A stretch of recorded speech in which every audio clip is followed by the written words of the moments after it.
If you were being stalked by a mind-controlling wizard who was hell-bent on kicking you out of your own body Freaky Friday style, what would you do? After a new patient walks into her office with a serious personality problem, Dr. Derby becomes completely obsessed with solving his case. But what she doesn't realize is that she's dealing with forces far beyond her ability to understand or control. We're gonna break down the mistakes made, what you should do, and how to beat the body-switching demon in suitable flesh.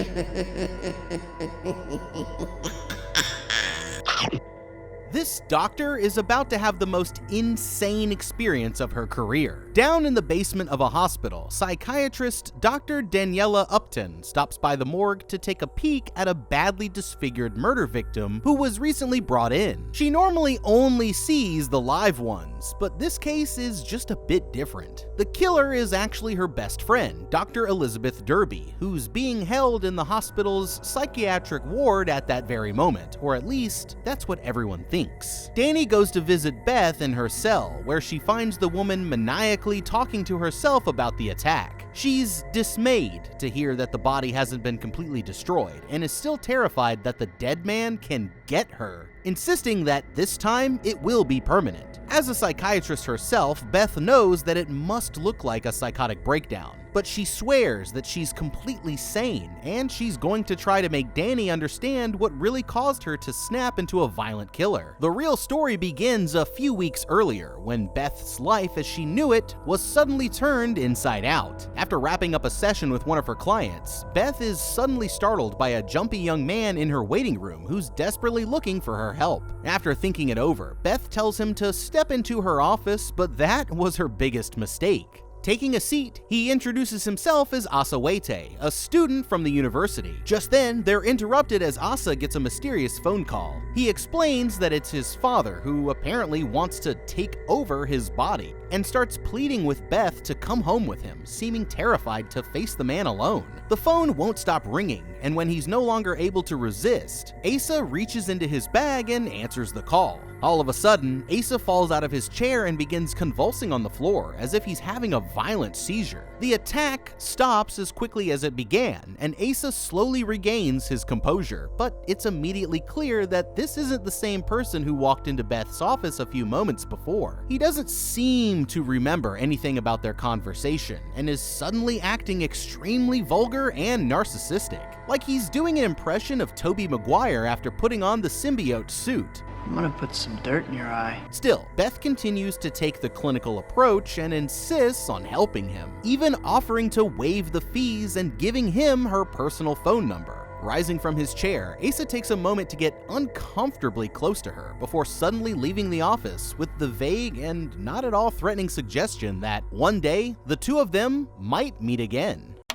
Okay, let's pump the brakes on this crazy train for just a minute. This guy is a freaking creep, and Elizabeth here needs to wake up and smell the stranger danger before she winds up as a severed head in his freezer. She might see Asa here as nothing more than a troubled kid who really needs her help, but you're probably starting to notice a few red flags that might make this seem like a whole lot more than just your average, everyday mental breakdown. First off, it's important to consider how this whole interaction even started. Right off the bat, Buddy Boy here came in asking for Elizabeth specifically, which we know is never a good sign. If he'd had general medical concerns, then any old doctor would have done the trick, right? The fact that he came here looking for Dr. Derby and no one else could mean that he has some kind of particular plan in mind that involves her. And the odds are good that it's a plan that she really doesn't want to be a part of. Besides that, Asa here was behaving completely sketchy. Not only did he seem like he was in a huge rush, but he was acting jumpier than a competitive Smash player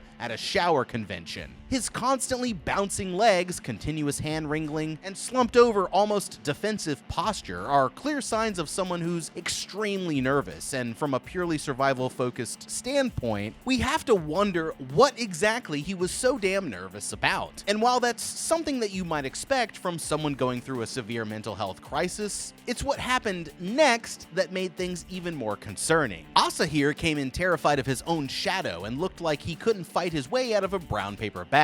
After a few alarming comments about how someone is literally trying to take over his body, he reluctantly answered that call call from his dad, and that's when everything changed. First off, when have you ever seen someone answer their phone looking so incredibly stressed? Then he proceeds to go into a full-blown werewolf transformation complete with spastic convulsions right on the office floor, only to suddenly come out of it acting like Bully Maguire in Spider-Man 3. That's a bit of a big shift, don't you think? And it was probably Elizabeth's first clue that she was in just a bit over her head with this one. As a psychiatrist, it makes sense that Elizabeth here would most likely diagnose this behavior as a severe case of dissociative identity disorder. Formerly known as multiple personality disorder, DID is a complex mental health condition where two or more separate identities seem to exist within the same person. Each of these separate personalities, known as alters, can be dramatically different from the core baseline personality of the patient. That all adds up with what Asa here seems to be experiencing, but he's completely convinced that he's not delusional at all, and I'm inclined to believe him. If there's one thing that he's absolutely sure about, it's that his father literally wants to take over his body. And not only does that sound like a case of possession, but that experience that he went through on the office floor definitely looked a lot like one too. Even Elizabeth herself is starting to show signs of obsession with Asa's case, which we all know is in a critical stage in the possession process. All in all, I'm not so sure that inviting Asa here into her office was the best idea. The wisest thing for Elizabeth to do now would be to immediately cut all contact with Asa and pass him off to someone else, so that she doesn't have to deal with this creep. Since he clearly knows where she works and might come back, she should strongly consider taking a spur-of-the-moment vacation. If she's going to keep her office open, then I'd suggest being ready to defend herself, just in case. This could involve packing some heat, or hiring some security, an assistant, or at least an unpaid intern who she can use as a meat shield if there's any trouble. Of course, she could immediately treat Asa's case as some kind of demonic possession,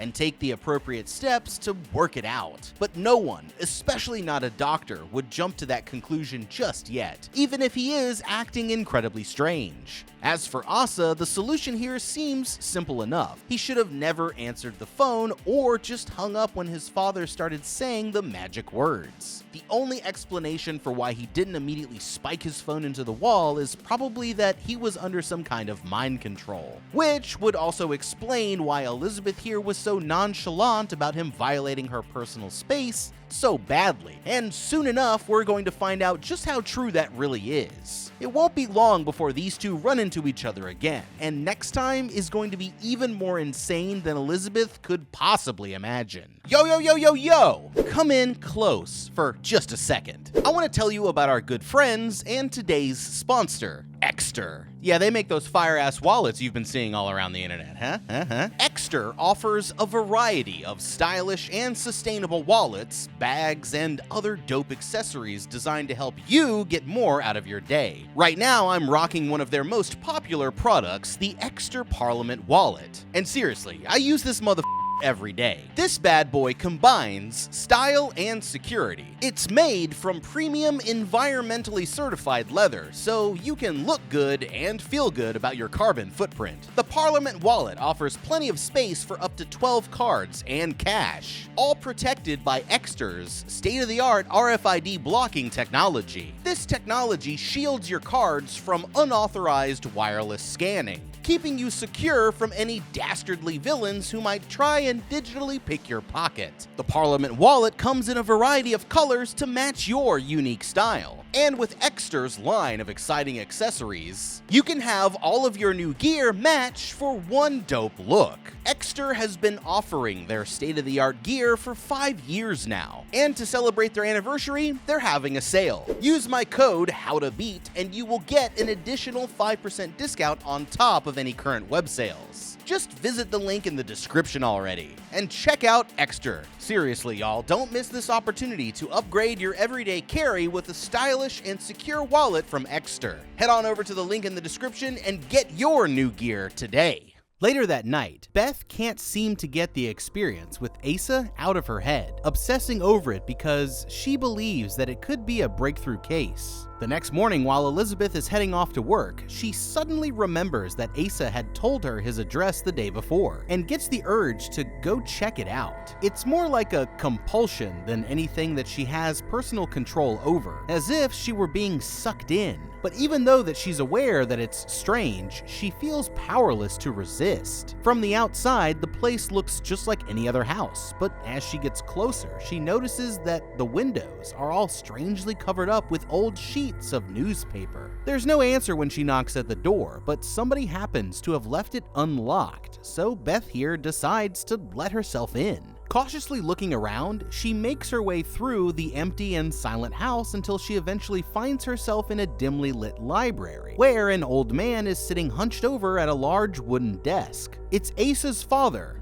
Ephraim. And as she gets closer, the old man suddenly starts gasping for breath, motioning to a container of medication in his breast pocket. He's suffering from a deadly heart condition, and might have just bit the big one if Beth here hadn't come along. But to her surprise, not only does he recognize her from her book, he says that he was actually expecting to see her. As for Asa, he apparently ran away from home several days ago and hasn't been back since, but his father doesn't seem concerned about it at all, saying that the kid was mostly useless to him anyway. Just then, Beth notices a strange book full of demonic drawings sitting there on the man's desk. But when she tries to ask him about it, he immediately gets hostile. Ephraim makes it clear that what's going on between him and Asa is none of her business, but at this point, Beth here is getting concerned and starts threatening to get the police involved. Furious, the man pulls out a full-blown sacrifice dagger and tells her to beat it, only to suddenly collapse from another coughing fit. Instead of getting the message, Beth actually goes back to help this guy, but he nearly slices her finger off the minute that she gets close, chasing her out of the house and letting her blood soak into the pages of the book. That night, her husband Eddie can tell that Beth here still has something on her mind, but now she's acting like she doesn't want to talk about it. That's when Asa suddenly calls her phone, and he's desperately begging for her help, saying that he's at the house before abruptly hanging up. Eddie thinks that she should just call the police and let them handle it, but Beth insists on going to check it out for herself, promising him that she'll get home as soon as she can. Okay, is this woman serious? You can't tell me that she's actually about to go back over there to answer a distress call alone in the middle of the night. You might be wondering how someone could be so stupid, and I'm right there with you, because it's not like there weren't plenty of red flags leading up to this phone call. Let's start with her first visit to the house. Besides the obvious fact that the newspapers all over the windows is never a good sign, who would go through all of that trouble to make sure that no one can see inside, only to leave the door unlocked? Coincidence? I think not! They wanted her to get inside the house. The old man even said that he was expecting her, and that's not the only thing that he did that stood out as concerning. I mean, just take a look at his choice of reading material over here. During their conversation earlier that day, Elizabeth might have also noticed some similar yet unusual mannerisms shared between Ephraim and his son, particularly after Asa became possessed. For example, the old man used the word stricken, meaning sick, in the same way that Asa did back at her office, and that's a word that hasn't been in popular use for at least the last century. He also has a bad smoking habit, and that's one of the first things that Asa asked for after his father supposedly took control of his body. Now, once the guy started slashing at her with a sacrificial dagger, I think that it would have been safe for Elizabeth to defend herself by any means necessary, or at the very least, contact the police, even if she was technically a home intruder, but she didn't do any of that. Why? Since her first meeting with Asa, Elizabeth here has repeatedly mentioned how her mind felt drawn to the family, as if she couldn't help herself despite sensing that something wasn't right. When you take these red flags into account and combine them with Elizabeth's feelings of not being in control of her own actions, the evidence is stacking up that what Asa feared could actually be very true. There's only one solution that might save her. Elizabeth needs to realize that she's fallen under some kind of mind control. When you think about it, this perfectly explains why she's been behaving so irrationally. Knowing that you're under mind control is only half the battle though. The other half is figuring out what the hell you can do to stop it. Instead of going back over to the house, Elizabeth needs to stop, take a bath, and really look deep into her own mind. From here, she can start to suss out which ideas are her own and which ones seem like they're coming from somewhere else. What she needs to do now is trust her gut, not her brain. If she suddenly has an irresistible urge to do something, then the key is to do the exact opposite of whatever her mind is telling her, until she's able to get herself back in the driver's seat. She can strengthen her own sense of self-control by practicing meditation, and get some help by explaining to her husband or a trusted colleague what she's been experiencing. They might not fully believe her, but at least they can help look out for her if she starts behaving in any ways that are too far out of the ordinary. The Waits seem to be fans of her book on out-of-body experiences, and maybe there's something in it that they're using to make these body switches. Knowing this, Elizabeth should think back to the things that she wrote about in the book and see how any of it might apply to her current situation, because there's a chance that she might be able to come up with a solution. Speaking of books, this brings us back to the Necronomicon that old Ephraim was flipping through. That thing is clearly not good, and there's a good chance that it could be the source of his power, so if she has the opportunity, Elizabeth should attempt to destroy it by any means necessary. There's really no telling what would happen if she did, but hey, at least it's a place to start. For now though, Elizabeth should really let the police handle whatever's happening with the Waite household instead, because after everything that she's seen, that house is definitely the last place that she should ever want to go. If he can't stop her, then her husband should really consider sending the police over there himself, just to be sure that his wife isn't walking into some kind of death trap.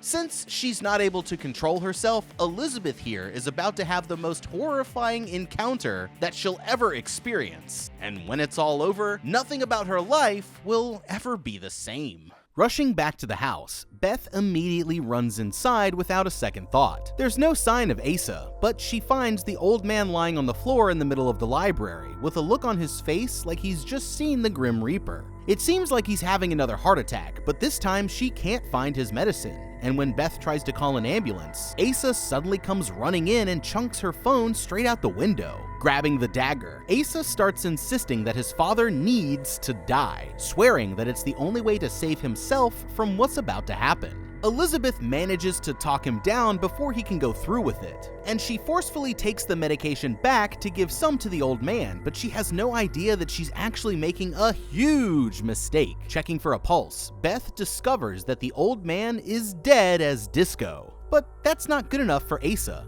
He's convinced that his father was actually possessed by some kind of evil entity, and now, whatever it is, wants him instead. It needs to possess you 3 times before it takes full control, but Asa here only has 1 more to go. And as long as the old man's still able to speak, the entity could take over at any moment. All of a sudden, the old man jolts awake completely out of nowhere. But when Asa lunges in to finish the job, his father grabs him by the neck and holds him still, as he starts reciting some kind of demonic incantation. As soon as he's finished, both of them go into a fit of painful convulsions, as the entity transfers from his body into Asa's for the last time. When it's finally over, Beth here is still trying to approach the situation logically, convinced that Asa must have some kind of treatable condition. But the person in the seat in front of her isn't who she thinks he is anymore. Possessing Asa's body, the entity explains that doctors and even priests have all tried before, but there's nothing that can stop him once he takes control. As Beth desperately struggles to come up with a logical explanation, the entity starts putting her under his mind control just like back at the office, twisting all of her ideas and breaking down her psychological defenses until she's powerless to fight back. He ends up possessing her too in a way that we probably shouldn't explain here on YouTube.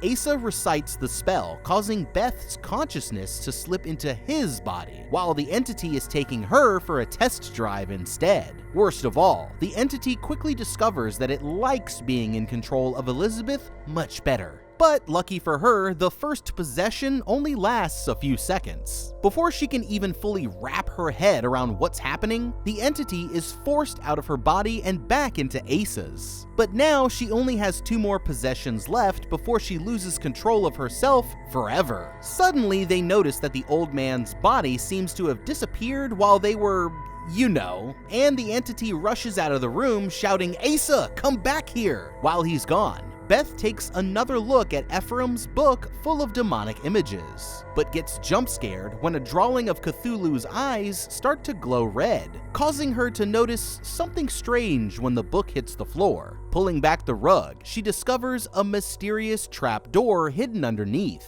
But before she can investigate any further, Asa, now trapped in his father's body, suddenly appears from out of nowhere, begging Elizabeth for help. Confused, Beth struggles to fight him off, and during the scuffle, a lit candle falls from the desk, accidentally setting the curtains on fire. Just then, the entity comes charging back into the room, picking up the sacrificial dagger and plunging it down into the man's neck before brutally sawing off his head. Beth can only stare in a state of horror as the still living head chokes out one last cry for help, and the rising flames begin to engulf the room behind them, becoming paralyzed with terror and confusion until she's finally able to break the spell and make a run for her car.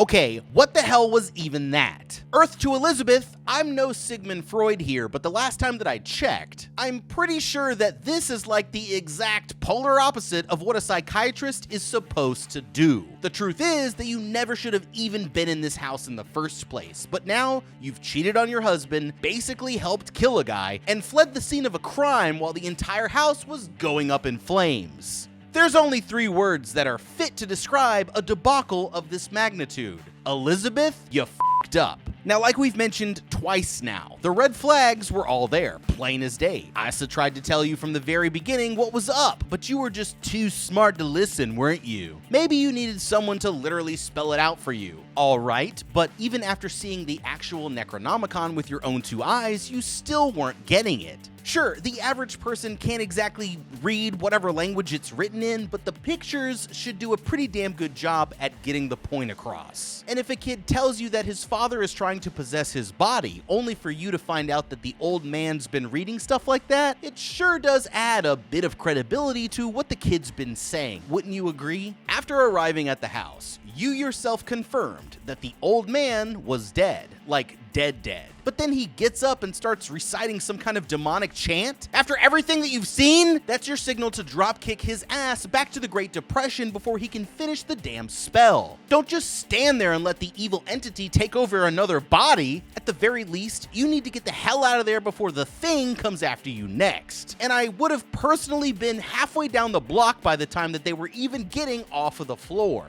That's bad enough, but to make things even worse, you had the Necronomicon there in your hands and you still failed to do anything with it. Do the world a favor and toss that book into the fire next time, alright? Who knows, that might have solved all your little problems right then and there, but I guess it's too late to find out now. What Elizabeth really needs to do is call the police and tell them that her new sneaky link just cut his father's head off. But instead, she's going to continue making the worst decisions possible, and since we already know where that gets her, I think it's safe to say that Elizabeth, you f***ed up. Feeling like she has no one else to turn to, Beth decides to seek advice from the only person who she can trust, which is her best friend, Dr. Danny. Beth tries to describe what went down back at the house, insisting that everything happened exactly how she remembers it. But Danny here is convinced that it can all be explained logically. They decide that the most important thing now is for Beth to come clean to her husband,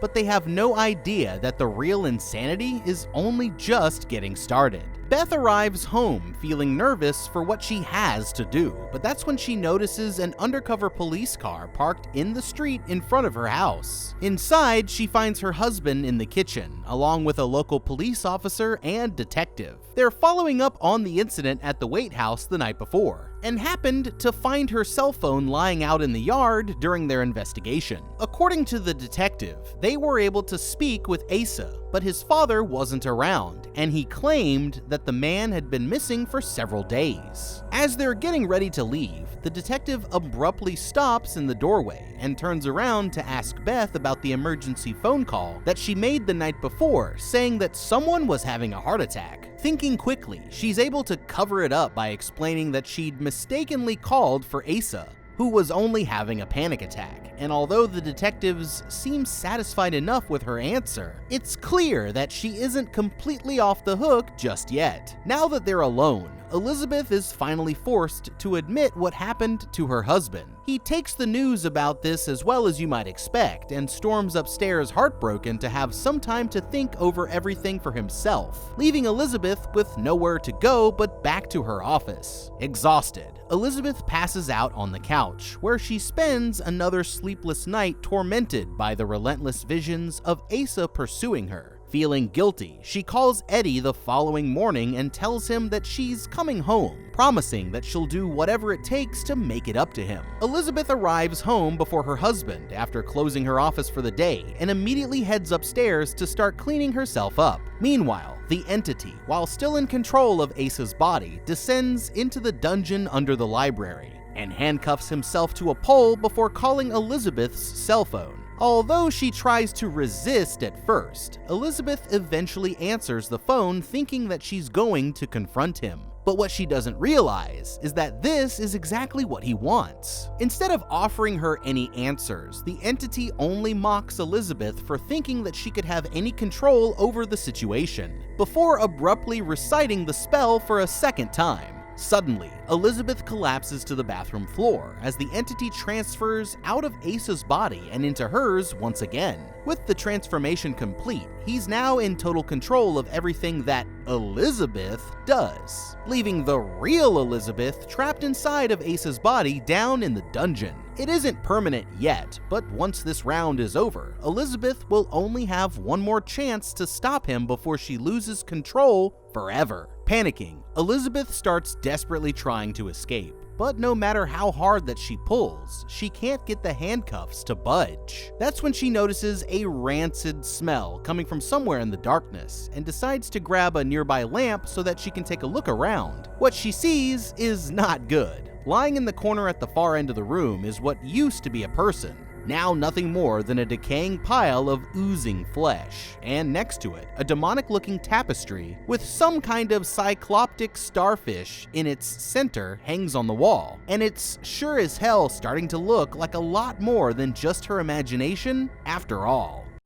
Okay, come on, Elizabeth. Seriously? How do you let this situation happen to you again? Don't get me wrong, I'm glad that you had that conversation with Dr. Danny about owning up to your own mistakes. But sometimes you just have to believe what you're seeing with your own two eyes. Logical explanations are great, but they're not very much help when you've just been body swapped and handcuffed to a pole in a wizard's basement. Now are they? At least this is only the second possession, so she knows that she'll be getting back to her old self eventually. But with only one more chance to get this right, now it's more important than ever that she comes up with a plan for how she's going to fight back. This all brings me back to the idea of beating the mind control by simply remembering to do the exact opposite of whatever your instincts tell you. For example, if she gets another phone call and has the irresistible urge to pick it up, then what she really needs to do is spike that phone into the wall before the entity gets the chance to say the spell. For now, she's going to have to work with what she can find in that basement, but that doesn't mean that there aren't other options. First, I'd immediately pick up Asa's phone and start by calling the police. They should be able to figure out her location easily enough, and although the entity might already be back in control of Asa by the time that they get there, it couldn't hurt to have the police searching his house, since it would only add more complications to his plan.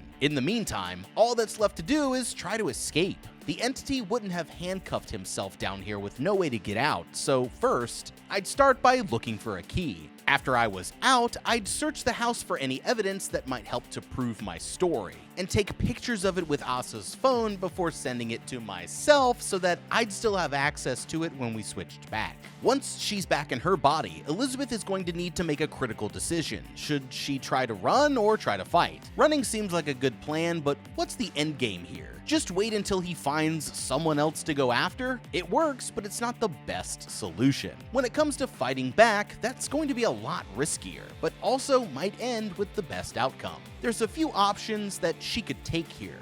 First, I'd start by doing whatever she can to avoid hearing the spell for the third time. This could be as simple as putting some really good earplugs in, and for Pete's sake, take the battery out of that damn phone. Then we either find a way to destroy the book and hope that it removes the source of his power, or go after Asa himself. That would be the riskiest move of all, since it puts you within earshot of his spell, but if you could somehow sneak attack him, we know that all you need to do is mess him up so bad that he can't even say the spell ever again, and you'll be good to go. It won't be pretty, but when the other option is allowing an ancient entity to possess your body, sometimes you gotta do what you gotta do. Hopefully when Elizabeth is out of here, she starts making some better decisions, but after seeing where she's going to end up, I think we all know that's not going to happen. Just as she's beginning to lose hope, Elizabeth notices some of the old man's medication on the floor. And that's when she realizes that she must be inside of the hidden cellar underneath the library.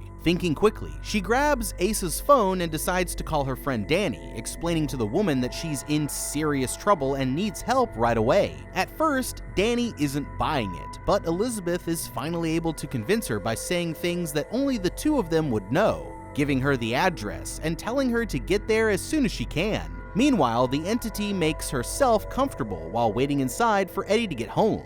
She's thinking about killing him so that she'll be free to do her demonic activities without being bothered by a pesky husband, but decides against it when she realizes that he's actually kind of handsome. Suddenly, the entity has other things on her mind, and by now you probably know what's about to go down, so we'll keep it moving and give these two some privacy. Back in the basement, the real Elizabeth, still trapped in Asa's body, hears her friend Danny coming down through the trapdoor. Danny's understandably a bit skeptical of the strange young man who's currently handcuffed to a pole in a sacrifice dungeon, claiming to be her best friend. But as she tries to apply logic to the situation, Elizabeth suddenly realizes that if she's in Asa's body, then the entity must still be in control of hers, and immediately calls the police to warn them that her husband is in trouble. Beth's finally able to convince Danny that it's really her by once again bringing up personal memories that only the two of them would know. But just as she's starting to believe the truth, the entity's control slips, and they violently swap back into each other's bodies for the second time. Suddenly, Elizabeth wakes up back in her own body, and after convincing the officers that she's alright, she's finally able to catch her breath. Meanwhile, the entity is confused to find Dr. Danny in his basement and tells her that she better just hit the road. Realizing that her husband is in danger, Elizabeth abruptly takes off back to her office, convinced that the only way for him to be safe is if they stay far away from each other until she's able to figure out how to stop all this. Elizabeth's considering her options when all of a sudden she's struck with a piercing headache as Asa enters the room. Furious, she decides to confront him, demanding to know what he's done with the real Asa and who it is that she's really talking to.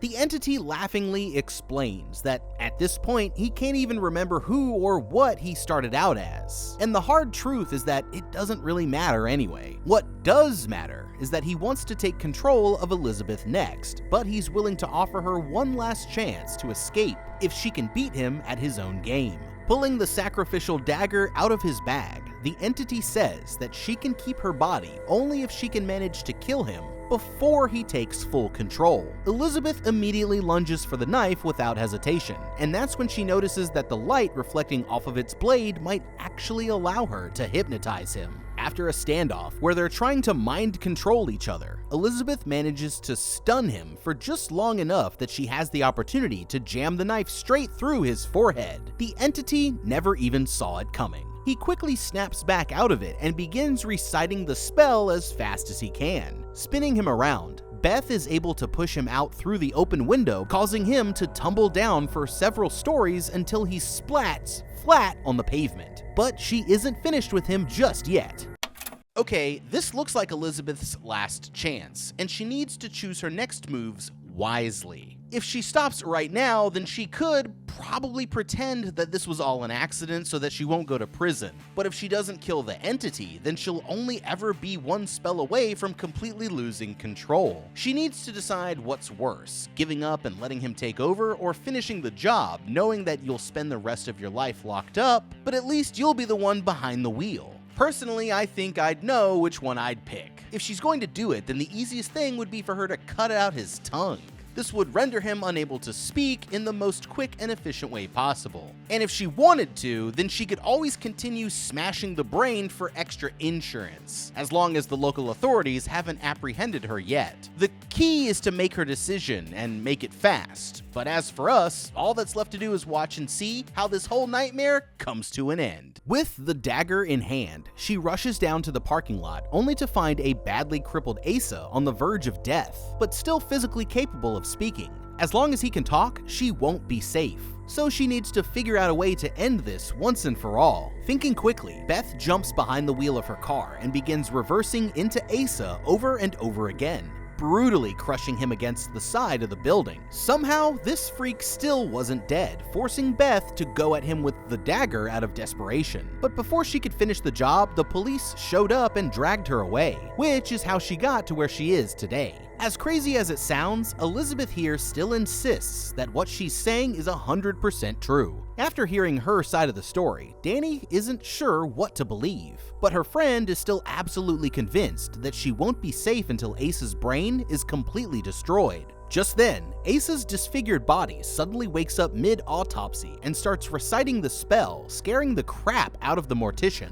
Back in the cell, Danny can only watch as her best friend starts going into violent convulsions, the entity possessing her for the third and final time. With the entity now controlling her, Elizabeth finds herself trapped back inside of Ace's body, and somehow she's still alive. Dragging herself across the floor, she begins desperately crawling her way back towards the psych ward, terrifying everyone who crosses her path. Danny immediately notices that her best friend is now acting stranger than before. The entity tries the usual mind control game, but Danny remembers experiencing this same change in personality when she encountered Asa back at the house. Danny covers up her name tag and asks Elizabeth what her name is, a question that her best friend would obviously know, but the entity isn't able to answer. The truth is slowly setting in, when suddenly, the security guard comes running down to show Danny the reanimated corpse that's currently dragging itself down the hallway.